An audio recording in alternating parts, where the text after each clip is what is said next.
really huge announcements. And it's not just one little thing. It's not just the synagogue. It's not just the long gallery. It's all these things together. And from what I hear, this is just the start. Hello, everyone, and welcome to episode 8 of the Queen's Cross podcast. I am your host, Alex. And I'm your co-host, Shiloh. And we've got quite an episode for you. This episode of the podcast will be almost entirely news, just about the ship, things that have been going on, and then things that are coming up. There are some huge announcements that were made recently, and we're going to get all into that. The schedule for today is we got our intro. We're going to talk a little bit about news segments, which will segue into the main topic, which are the announcements for the future. And then we'll play our trivia game, and I believe we may have one Q&A question, and that'll be the whole podcast for today. So first thing on our news segment is the third funnel on the Queen Mary was recently it was sanded down, and then it was given a primer. That's the word I'm looking for, a primer. Yep. And then recoated in red paint. Mm-hmm. And these pictures are from Stan Eklund, and there's also some pictures from QMI Restore the Queen. So, the thing about this funnel is that it already had issues. 2 years ago, it was so badly chipped and rusting, and they had spent all this money to repaint it, this whole repainting process. We thought it would last, but it lasted for less than a year before it started chipping again and cracking, and the paint was coming off. So this time around, they spent more money again to coat the funnel, and now the funnel looks all fresh and clean again. Hopefully it will last longer than a year. Mm-hmm.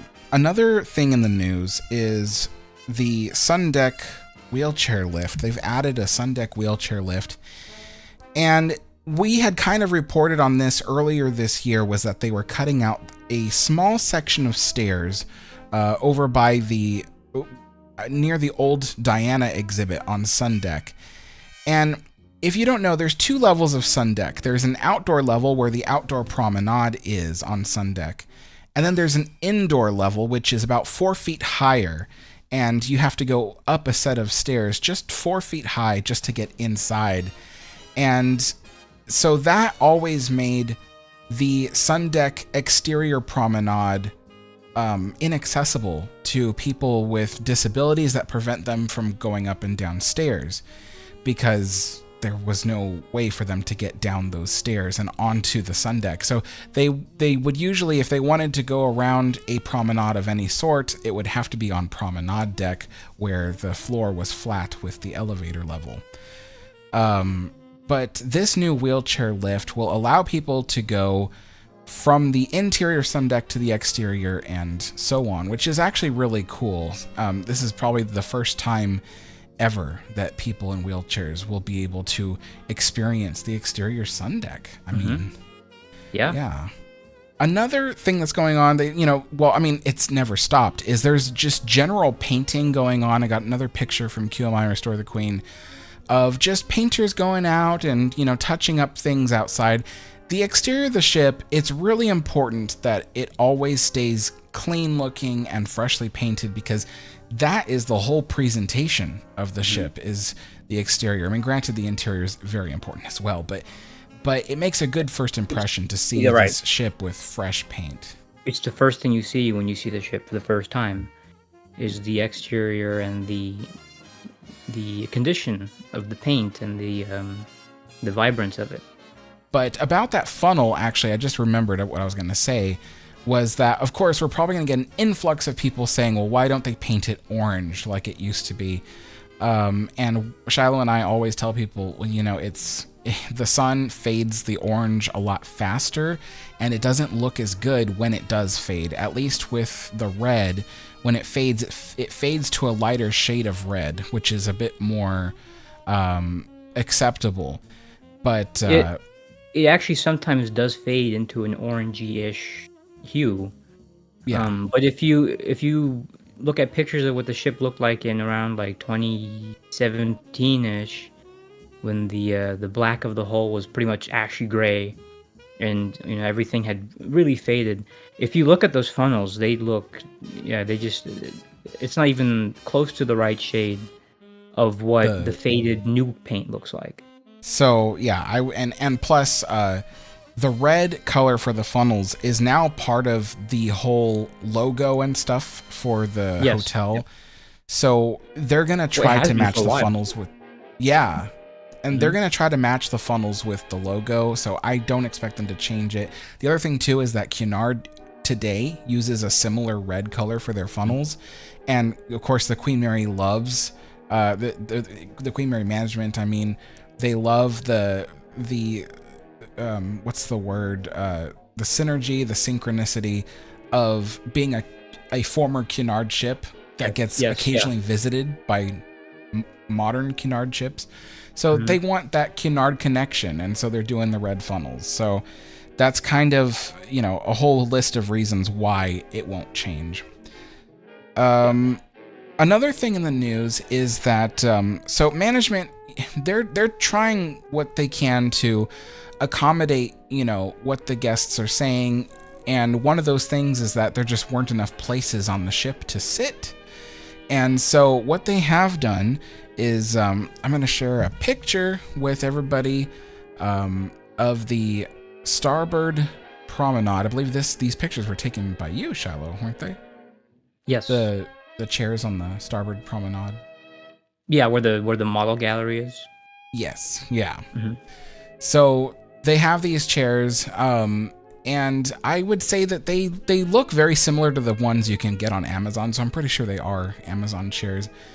And I know that they are not historically accurate to the ship, but it does provide people a way to kind of sit and relax, which is very much needed on the Queen Mary because there just aren't enough places to sit and relax.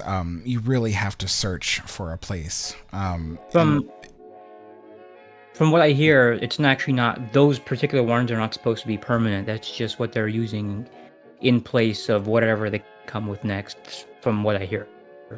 Yes, the 2028 Olympics is going to be happening. Long Beach is going to be part of the aquatics stuff for all the Olympics, and the Queen Mary is the icon of Long Beach. They want to do a lot of stuff that is centered around Queen Mary as the backdrop. So there is a budget coming in, and we're going to talk a little bit about this later, but there is a big budget coming in for restoration work on the Queen Mary. That's part of why there's so much big news to talk about.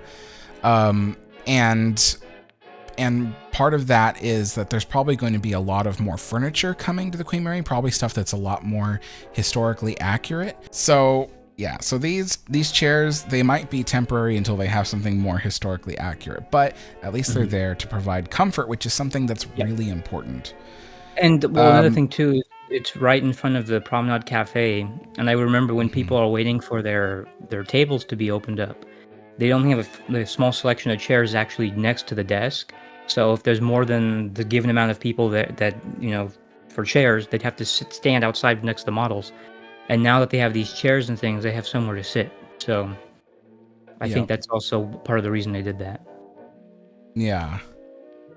And so another thing in this news segment, before we transition into kind of the main topics of all the stuff that was announced. The final thing is that a new gift shop has opened on the ship, Jackie's Spirit Shop, spelled with 2 P's.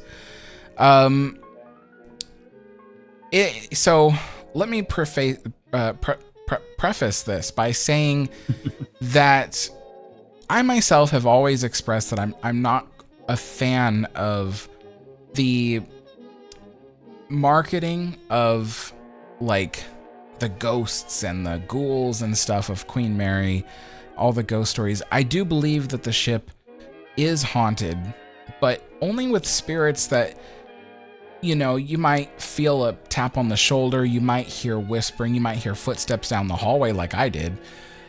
I don't believe in like the really famous spirits that they talk about on the ship, especially like Jackie, for instance, who is the namesake of this shop. There was no evidence of any girl that ever, drowned or anything on the Queen Mary, especially not in the pools where children weren't even allowed. So, I mean, it's things like that where I'm like, I don't believe in that stuff. But nevertheless, there is a gift shop that opened on our deck that is kind of a celebration of the Dark Harbor thing that they do every year for the Halloween season. And the Dark Harbor is really, really popular. I mean, people in Southern California, I mean, it could be like this all over the country, but in Southern California in particular, people love their Halloween haunt mazes. They love going to theme parks and things to see haunt mazes and whatnot. And the Queen Mary has really tapped into that over the years. And so Dark Harbor is just, it's been a thing that for like 3 decades has been super, super popular. I think it's at this point to the same level as those theme park mazes. Yeah. Yeah, it's gotten better every year, I hear. Yeah. Well, but that too, but the amount of people that show up and the quality of it is, from what I hear, up to the standards of those theme park ones. So it's getting really big, and it's a good thing because it's bringing in a lot of revenue for the ship as well. Yeah. And and I wanted to say that these pictures were taken by Joe E.B. He's on Facebook. And but it shows the interior of the shop, which used to be the third class dining room. I don't know why I'm telling you. You know this already. Yeah, it used to be the third class dining room. This is only a portion of the third class dining room because the rest of it was removed in the 1970s or so, or maybe soon afterward. But this is the last remaining segment of the third class dining room, and for the longest time, it's pretty much been abandoned. I mean, occasionally things open, like small exhibits and whatnot. Most recently, it was used as kind of like a seance room. Yep. But now it's a gift shop, and so what's interesting is that there's a lot of like cool little like I don't know, like what's the word, like occult kind of stuff that you can buy, and there's all kinds of Ouija boards and stuff, at least 2 different types of Ouija boards, and all kinds of merch and stuff. Some of this stuff looks pretty cool for someone who's really into like, some of the creepier things. Well, especially Dark Harbor too. From what I see, it's like literally their gift shop. So yeah. So, I mean, it's a cool shop in that sense, but I know that a lot of people would be like, why are they doing this? This is horrible. This is like, it spits in the face of the history of the ship. And I'm of the belief, so again, I'm not someone who likes what Dark Harbor does, but I'm also business minded. I'm also very attuned to what's necessary to generate interest in tourism. And the thing is that you cannot deny that this Dark Harbor stuff, this whole haunted side of the Queen Mary, does bring in a huge amount of people. Now, I hope it never goes back to that being the main thing about the Queen Mary, and we have good evidence that it's not. The whole ship is not going to be continuously promoted as only a haunted house, and there's evidence of that. Part of that is some of the news we just shared, but also some of the things we're about to announce in the next segment of the show. But I wanted to give credit where credit's due, because this is a cool shop. If I found this in the streets of New Orleans or something, I would think it was a cool little gift shop. Yep. And Shal and I were talking about how it might not even be permanent. It's probably just seasonal. From the way I've heard people describe it, they think that it might be a pop-up shop or something of the sort. But even if it is permanent, it's still utilizing that space, unlike just sitting there empty for who knows how long. So at least it's being used, and I think that's a good thing. Yeah. I mean, yeah. The only alternative is that this space just remains unused. I mean, it's all the way down on our deck. The only access to it is one little staircase, Yes. There's no other way for a hotel guest to get down there. So, you know, I was gonna say if it's a concern of people that think it interferes with the history of the ship, it's not something that you can easily find. You have to go out of your way to find it. you have to, It's yes, very secluded. yes, you have to go out of your way to find it. But yeah, so this shop doesn't bother me that much. I mean, again, like I said, like I wish that they didn't have to go the route of, you know, the whole haunted thing. But if it does go this way, I think this shop is actually pretty cool, and it's not it's not even anywhere near where all the tourists are on the ship. They're all on prom deck, so. I don't want to use the word harm, but I guess that's the right word here. It doesn't harm the room itself, the remaining original aspects of that room. Yeah. It doesn't harm it in any way. So, yeah. I wanted to say that. And then this is a quick little thing, because I know that the people at the Queen Mary, they watch these videos, they watch these podcasts, but right outside this shop, you guys at management on the Queen Mary, right outside this shop, this is the lobby for the third class. This was the old third class entry on B deck, or I'm sorry, no, R deck. Why did I say B deck? R deck. And I'll show some pictures on the screen, but there is a white plaster wall there that is not original. It was added, I don't know, sometime in the last couple of decades or so. But beyond that is an area where the old purser's desk for third class was, and then there were a couple of third class cabins, and then behind the staircase is where the third class lift was, and the lift car is still in there, and it's actually visible if you walk up to it.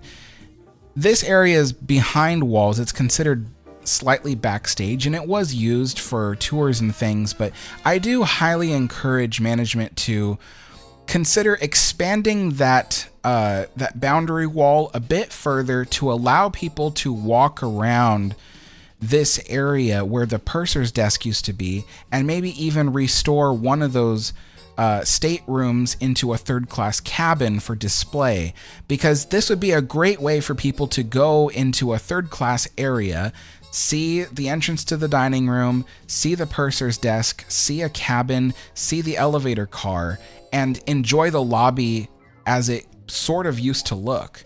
Mm-hmm. And so that is something that I want to draw attention to. And like I said, I know Queen Mary Management, some of them watch this podcast, so, you know, consider that. I have actually spoken to one member of management. I'm not going to name them by name, but I have spoken to one member of management exactly about this, and I've kind of pointed all this out to them. So I think they have an idea of basically what I was talking about. But I just think that's really cool, and you know, it's so close, it's almost there. So I was just kind of like, I wanted to mention that. But we will segue into the main topic, which was the big announcements, which were made by the managing director of the Queen Mary, Steve Koloka. And these announcements were kind of made almost offhandedly during a celebration of life ceremony for the late Commodore Everett Hoard. They were doing this beautiful ceremony, which they also live streamed, you know, honoring the Commodore and his achievements and his love for the ship and his dedication. And towards the very end of the ceremony, the managing director, Steve Koloka, had mentioned a couple of things. I think there's 4 different announcements. Yes. And we'll go through each one of these individually, but they are the restoration of the first class drawing room to how it used to look in the 1930s, the observation bar being restored to how it used to look in the 1930s. They are bringing back the long gallery on Promenade Deck just past the main lounge, which currently is divided into multiple rooms. And lastly, they're bringing back the synagogue, which was on B deck in the third class area. And so we'll kind of go through all these one by one, because these are some these are spaces on the ship that people have been begging for decades would come back in their original appearance, or at least in their historic appearance up to the 60s at the very least. Yep. But these are things that people have been wanting for a long time. So we'll start with the drawing room on Promenade Deck. This is the area that's on, if you go into the main hall on Prom Deck, it's on the starboard side, and for the longest time, it sold like trinkets and, souvenirs. It was an extension, more or less, of the library shop. Yes, yeah, exactly. And, but it was originally the first class drawing room, a room that was designed mostly for the ladies. It was given kind of a feminine color scheme as Cunard had described it. And it was really a place for ladies to socialize and kind of gossip, but also they could write letters and things in there to their family and friends at home. So it was a cool little room, and during the Sundays, they could transform it into a kind of like a Catholic prayer room or a service room of some kind, as well as for Protestants. Not many people really know this, but pre-war, so pre-1947 refit, women were not allowed in the smoking room. It was only men. And then after the war, so after the 47 refit and all that, that's the first time they were actually allowed, or it was socially acceptable for them to be in that room. So pre-war, the original design of that room, the intention of the room was so when they were separated, so when the men would go to the smoking lounge, and where would the women go? They would go to the drawing room. And, it's really cool because, was it Kenneth Shoesmith that did the artwork for that room? Yes, I believe so, yeah. Yeah, he did the part above the fireplace, which was, I believe, called the market or something like that. Yep. Mm-hmm. Yeah, and then he also did the opposite panel on the opposite end of the room. It was a folding door panel. I can't remember the name of it, but I think it was more of a harbor scene. Yeah, there you go. Yeah, I think that's what it was, the harbor scene. And then behind it, you could unfold it, would be the Madonna of the Atlantic for the Catholic services, and there was even like a little altar there for them to do those services. Which, interestingly, in the room right now, the Madonna of the Atlantic is back. Earlier this year, they had transformed that room from a gift shop into a art gallery, pretty much. Art gallery, yeah, featuring all of the Queen Mary's. Well, not all of it, but all the artwork in there was original Queen Mary artwork. And yeah, for the first time in decades, the Madonna of the Atlantic and the Madonna of Tall Ships, they were there. We thought this was like, oh, okay, this is like how it's going to be. And we were happy with it. We were like, this is great. It's not a gift shop anymore, per se. Well, and we get to see the artwork too. I mean, and you get to see the artwork, which was always in storage. So it was really great. But then we were told, because the museum had closed, and the windows were covered with paper, and they were doing some kind of refurbishment. We had no idea what they were doing, and then the managing director, Steve Koloka, had announced that they're returning the drawing room to how it looked in the 1930s. Like, he didn't say 1940s, he didn't say 1950s, he said 1930s, and I was like, this is cool, because the room, and it's not a huge leap either, because the room still looks a lot like it did. So it's not that far off today as to what it looked like back then. So the refurbishment shouldn't take too much money compared to other projects happening around the ship. But it's a great way to bring back some of the originality of the ship. And I think people will really appreciate that. So they're returning it to how it used to look. Now, I don't know that they're going to bring back the carpets. That's one thing that they've been trying not to do in public areas of the ship is carpets, because it gets dirty real fast. It stinks real fast. It's a constantly used hotel. So it might have linoleum on the inside. And so I don't want people to cringe when they hear that there's going to be linoleum somewhere. That is very much a part of Queen Mary's history. So it is a similar original material. It'd be, from what I can guess, it'd be, if they do put that down, it'd be really similar to the flooring they have right now in the main hall. Yes. So, and that's like really expensive stuff. And it was really professionally laid.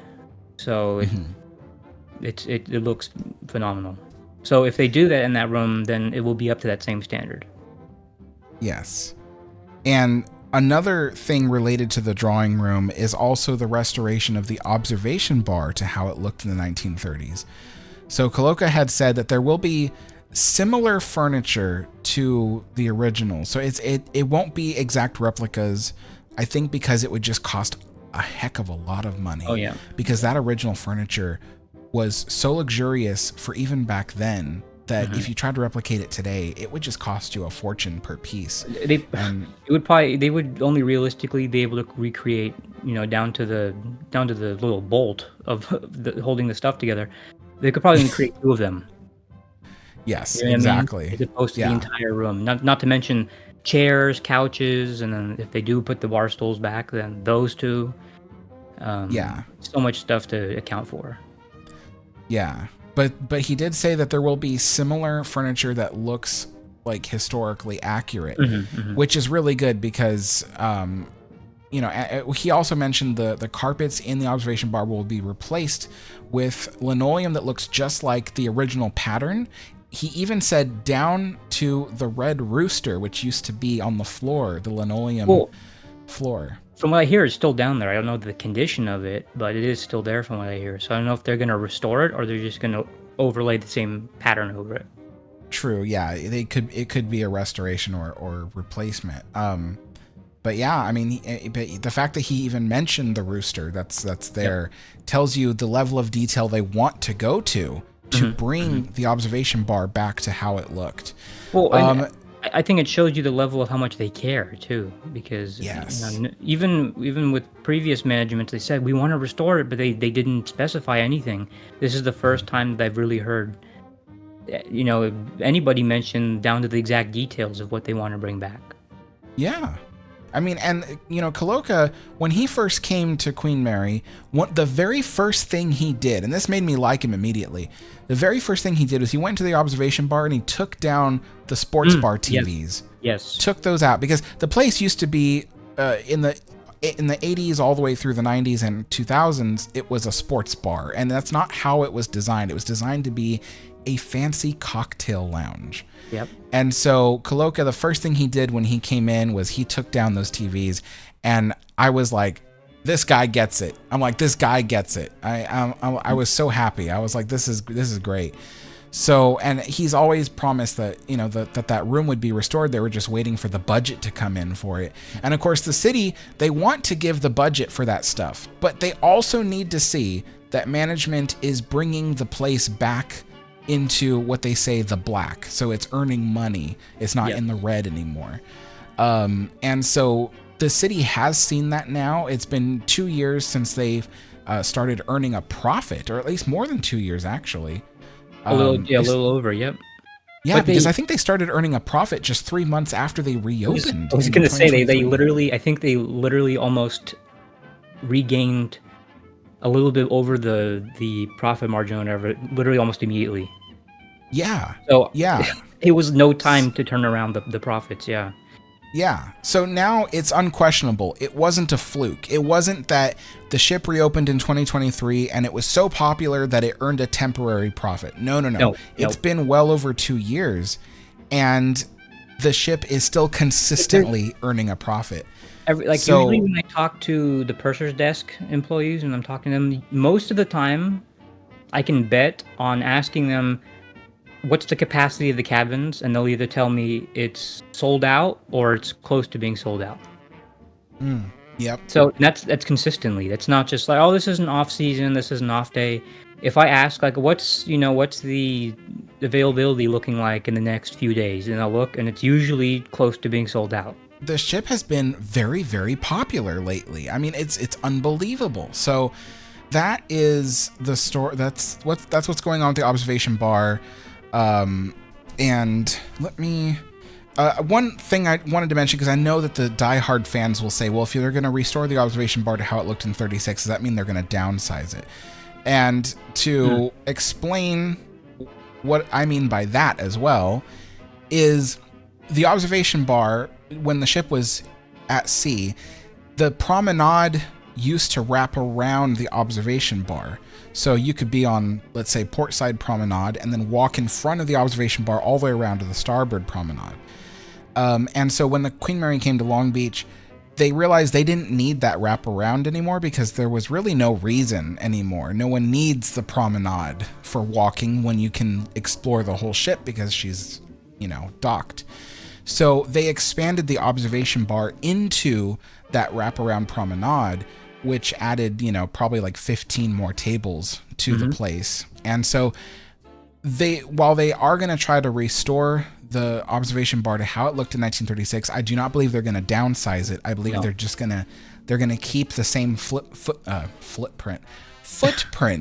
And really cool. Shiloh pointed this out to me last time I was in the observation bar. If you go to that area where the wraparound promenade used to be, you can look up and you might see through the brown paint little flecks of green paint underneath. Hey.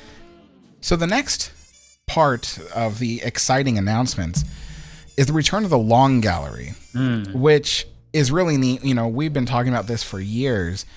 The Long Gallery was a lounge of sorts that connected the first class main lounge, which everybody knows today as the Queen's Salon. And that's the Queen's Salon is the big room with the unicorns in battle and then the big stage and all that. So everybody knows that room.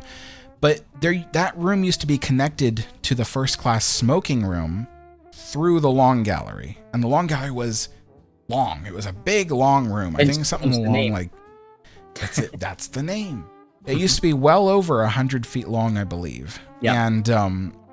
And it was never destroyed. So when the ship came to Long Beach, they were really looking at all these lounges and said, we got lounges galore and we don't need all these lounges. I mean, as historians, people who love history and stuff, we look at that and go, yes, we do need those. That's part of the original ship. But from a business standpoint in the 1970s, where ocean liners were a dime a dozen and they were throwing them out, left and right because they don't need ocean liners, having a ship that has all these lounges and not a lot of restaurants and stuff, they were looking at things and going, well, how can we make this more profitable? So they took rooms like the Long Gallery and said, we can split this up into smaller rooms and offer them as meeting lounges, like meeting rooms with tables and stuff like that and presentation boards and stuff. And we can rent those out, and technically you can make a lot of profit off of that because instead of one big room, you have a bunch of little rooms. Yep. So they divided the Long Gallery up with all these, they're not temporary walls, but I call them temporary because they aren't so permanent that they've ruined the room. They are actually just kind of like... They're just drywall. Exactly. They're drywall with some wood studs. That's the walls that they've divided the room up into. If the Long Gallery was there, people could just relax in the Long Gallery while they wait to go into Chelsea's, And so I think that's one of the biggest reasons why I was like, the Long Gallery should come back. There needs to be more places to sit around the ship and relax while you're waiting for things. It's really dual purpose because you can use it as a little lounge just for lounging, or you can go and use it for waiting to get your table at Chelsea's. Yeah. Well, actually, and three purposes too, because people can actually enjoy the original historical aspect of that part of the ship. Yes. And what Shiloh and I were talking about was, that room, the Long Gallery, at one point it had a bar in there called the Midships Bar.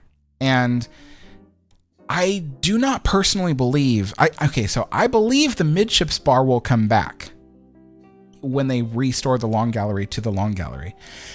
But I have a funny feeling It's not going to sell alcohol because they already have a bar. They have the observation bar, and it's popular. People love it, and frankly, there's still room to fit people on a day-to-day basis. So it's not like it's so overflowing that they can't seat anybody. But nevertheless, I don't think the alcohol bar will come back, but I do think they may rebuild the midships bar, and that will be the new Starbucks, because they have a Starbucks on the ship. And it takes a segment of the long gallery. And I think that, they're not going to get rid of the Starbucks because it's popular. People love it. People go there all throughout the day. Like, when I was on the Queen Mary every day, I would get like a little breakfast burrito from there. And then I would also get my drink. So I think the midships bar will come back, and it will be a Starbucks bar. And, and I think that'll help. To an extent. Yeah. And you see, and if you look at this from a business standpoint, that's a good thing, because that means the long gallery itself will always be earning money, So it's great. I mean, this ship is not a nonprofit ship. It's not entirely funded by the city of Long Beach. It is a private business.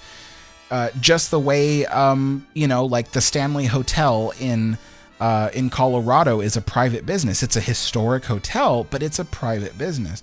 So the Queen Mary must earn money. I know that we've gotten a lot of argumentative people over the years who have told us, well, they shouldn't be just thinking about profits. And it's like, well, you need profits to keep the ship running. A new Starbucks bar will help it earn money throughout the day. And it can also act as an ante-room for waiting for your table at the Chelsea's Chowder House. Mm-hmm. And, maybe, it'll also just be a great place to sit and relax and enjoy the beauty of this huge lounge room, So the final announcement was the restoration of the synagogue on the Queen Mary. So there's some people who still don't know that the Queen Mary had a synagogue for her Jewish passengers. In the 1930s, when the Queen Mary was designed, Nazism was spreading throughout Europe, particularly in Germany.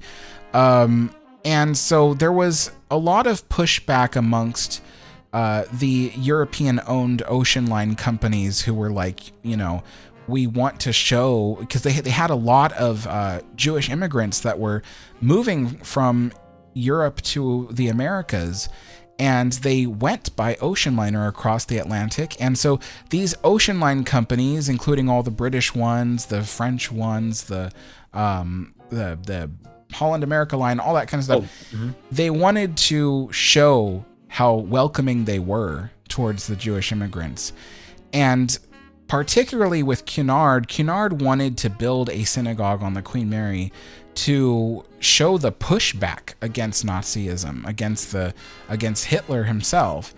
And so while ships like Normandy had retroactively taken a room on the ship and then turned it into a synagogue, the Queen Mary was the first ocean liner to be designed on paper with a synagogue in mind.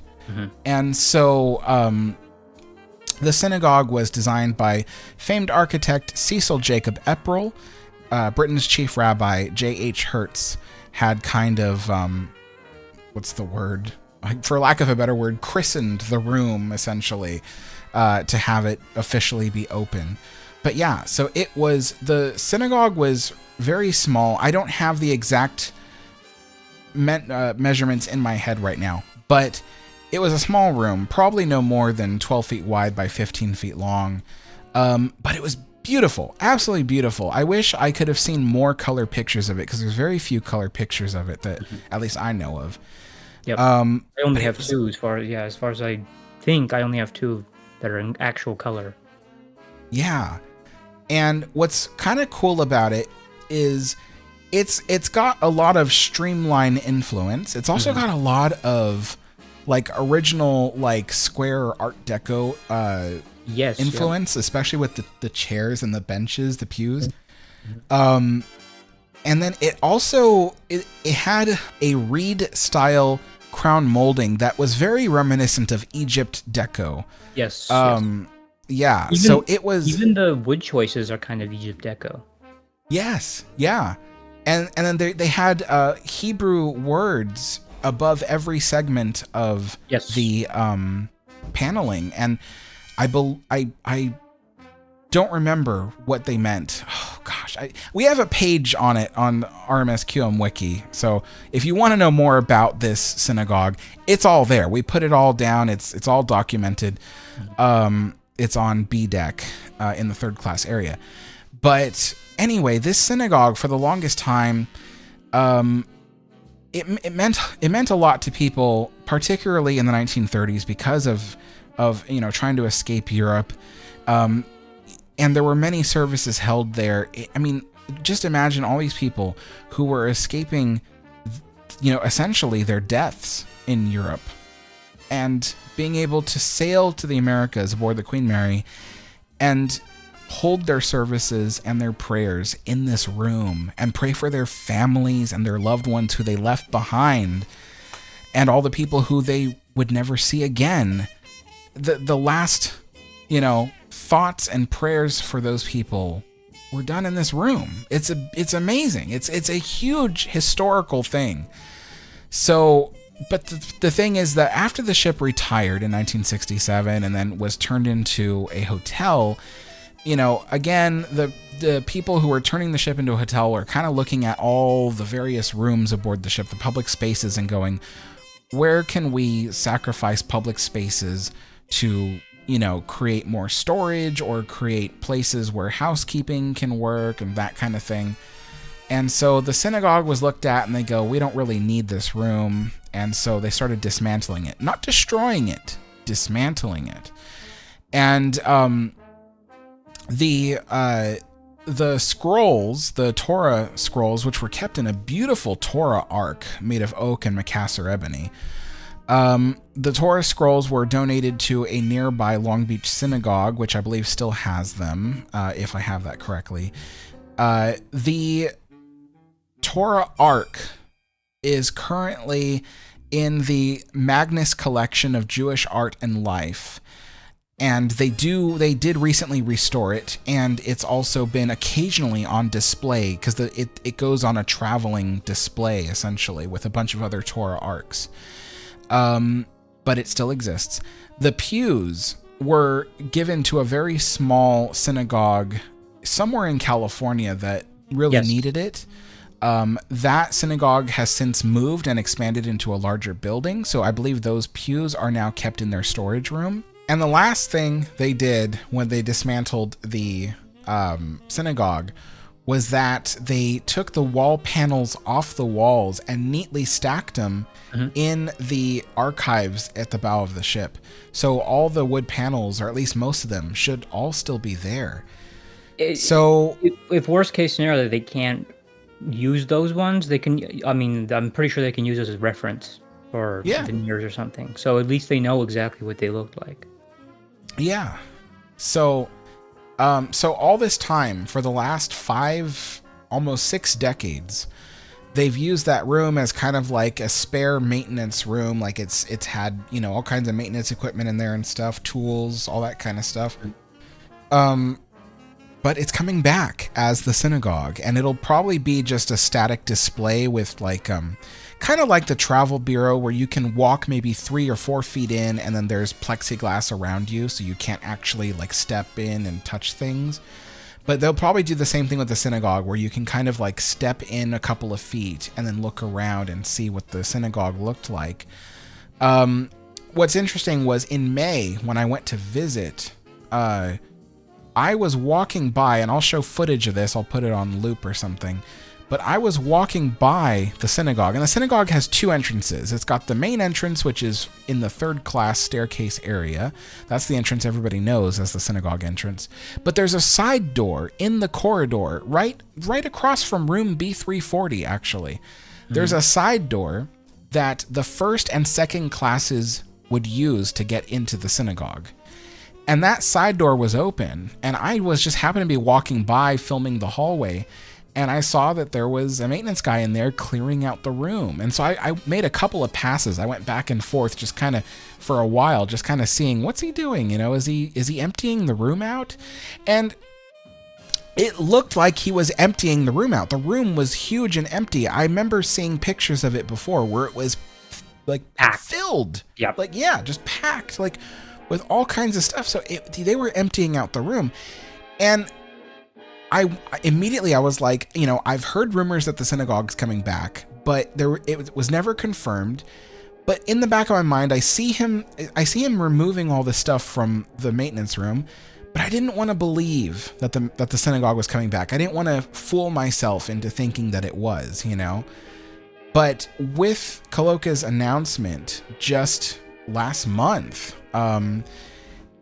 it confirmed that the synagogue is coming back. It's really cool, and I'm just excited to see it all come back. And so from what I hear, from what Steve Koloka had said during his announcement was that they're working with all the various synagogues and museums which hold the artifacts currently to have those artifacts returned to the ship.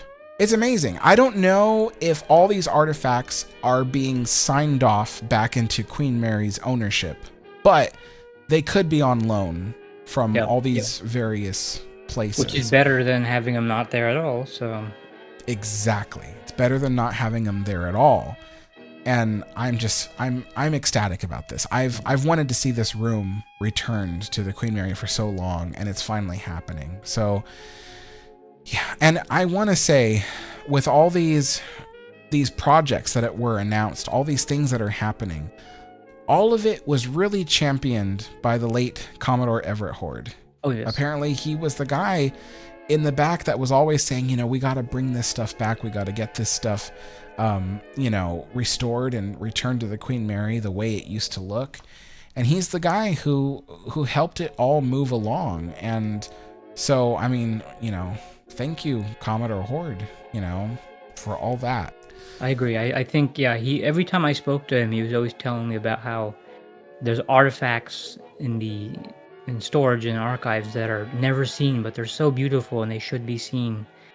And when this new management came into place, he really helped them make those, even the tiny little exhibits that they did in the main hall and those display cabinets that are next to the stairwell going up to Sun Deck. They had original pieces of furniture in there. They had various pieces of paperwork and stuff on display. And that's all stuff that those display cabinets have been pretty much sitting empty for years in terms of historical and original artifacts or just anything of real interest. And ever since they started, you know, putting stuff out in display, all these cabinets are filled with amazing artifacts that you're sure to be amazed by when you look at. Yes. So, and it's not just one little thing. It's not just the synagogue. It's not just the Long Gallery. It's all these things together. And from what I hear, this is just the start because they really want to start. This is still, even with just these things, it's still more than anybody's done on the Queen Mary in the last like 50 years. So, yes. I mean, this will certainly be the first time that anybody has tried to reverse the changes. But this is the first time that it's really being brought back to what it was meant to be. All right, folks, we got to wrap this up. So we're going to kind of steamroll through our last two segments.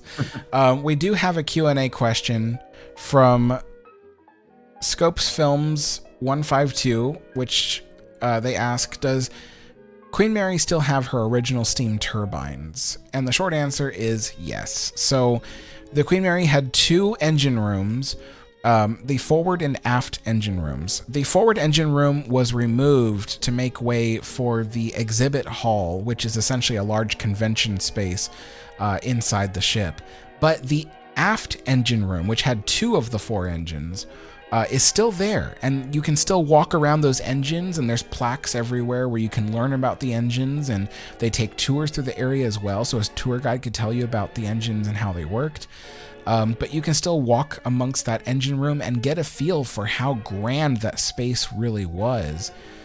So yes, Queen Mary still has two of her original steam turbine engines. You can still see the blades to the turbines too.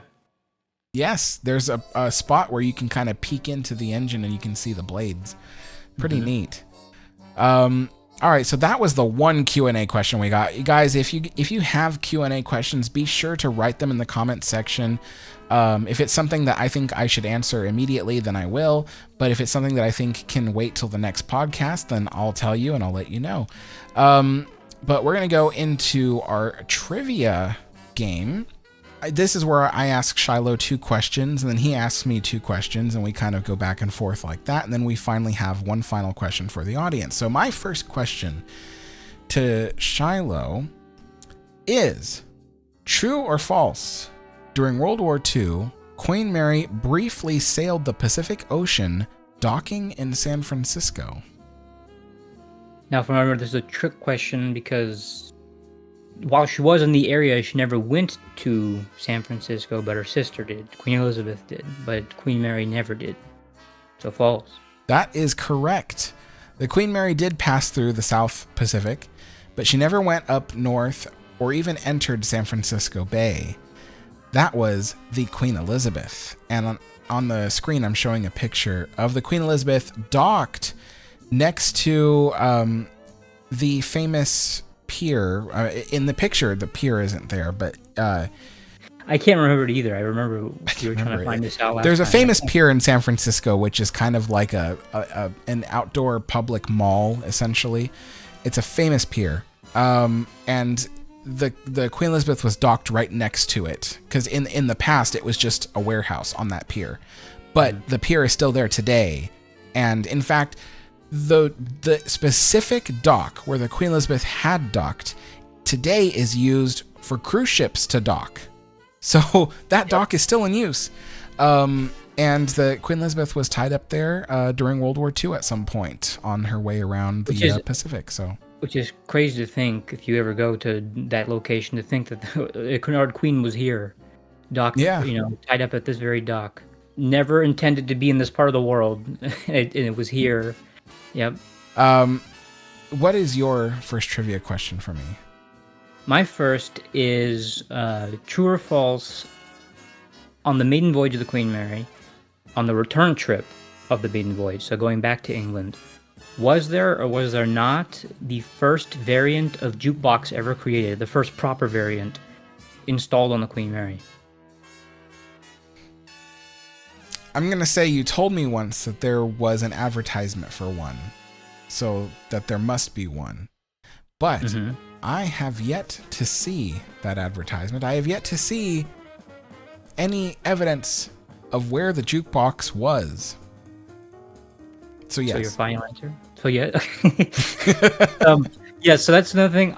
I can't find where they put it. I can only speculate where they put it. But there was an advertisement which you can find. It's called the Rockola, and these were kind of popular, and the concept of this device was popular mostly post-war. So in the 1945, 46, 47-ish, they really blew up.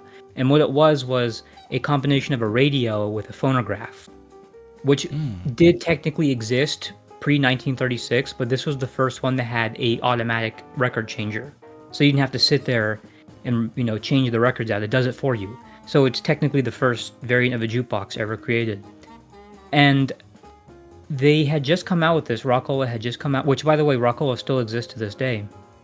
They had just come out with this device, and they figured what better way to not only promote, but to celebrate the arrival of the Queen Mary than to personally gift them for free one of our models.